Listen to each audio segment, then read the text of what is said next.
అధికారంలోకి వస్తే పోలీసుల బట్టలు ఊడదీస్తారన్న వైఎస్ జగన్ వ్యాఖ్యలపై శ్రీ సత్యసాయి జిల్లా రామగిరి ఎస్ఐ సుధాకర్ యాదవ్ తీవ్రంగా స్పందించారు. కష్టపడి చదివి రన్నింగ్ పరీక్షలు పాసై వేల మందిపై నెగ్గి వేసుకున్న యూనిఫామ్ ఇది. ఎవడో వచ్చి ఊడదీయటానికి ఇదేం అరటితొక్క కాదు.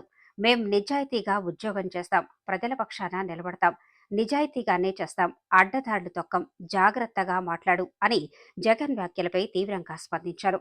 దీనిపై మరింత సమాచారం మా అమరావతి ప్రతినిధి సర్దార్ ఫోన్లో అందిస్తారు. శ్రీ సత్యసాయి జిల్లా రాప్తాడ్ నియోజకవర్గంలో ఇటీవల టీడీపీ మరియు వైసీపీ మధ్య జరిగిన గొడవలో వైసీపీ కార్యకర్త కురుబలింగయ్య దారుణ హత్యకు గురైన విషయం తెలిసిందే.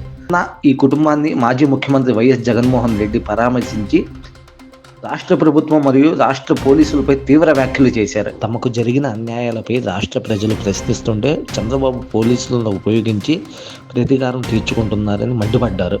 పోలీసులు తీరు మార్చుకోకపోతే తగిన బుద్ధి చెబుతామని తీవ్రంగా స్పందించారు. అదేవిధంగా చంద్రబాబు మెప్పు కోసం వాళ్ళ టోపీలపై ఉన్న సింహాలకు సెల్యూట్ కొట్టకుండా చంద్రబాబు చెప్పినట్లు చేస్తే అలాంటి పోలీసుల బట్టలు ఉడదీసి ప్రజల ముందు దోషులుగా నిలబెడతామని హెచ్చరించారు.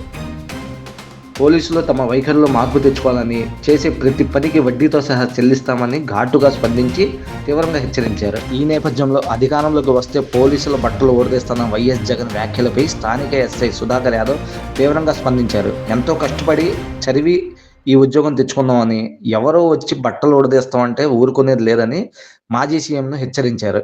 మరి ఇదే విధంగా వైఎస్ జగన్ వ్యాఖ్యలపై మరెంతమంది స్పందిస్తారో వేచి చూడాల్సిందే. జగన్, పోలీసులను బట్టలు ఊడదీసి కొడతా అంటున్నావు.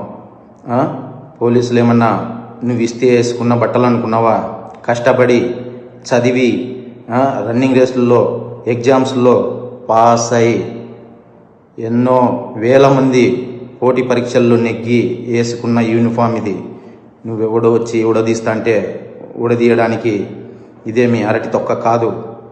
మేము నిజాయితీగానే ప్రజల పక్షాన్ని నిలబడతాం, నిజాయితీగానే ఉద్యోగం చేస్తాం, నిజాయితీగానే చస్తాం, అంతే తప్ప అడ్డమైన దారులు తొక్కం. జాగ్రత్తగా మాట్లాడు.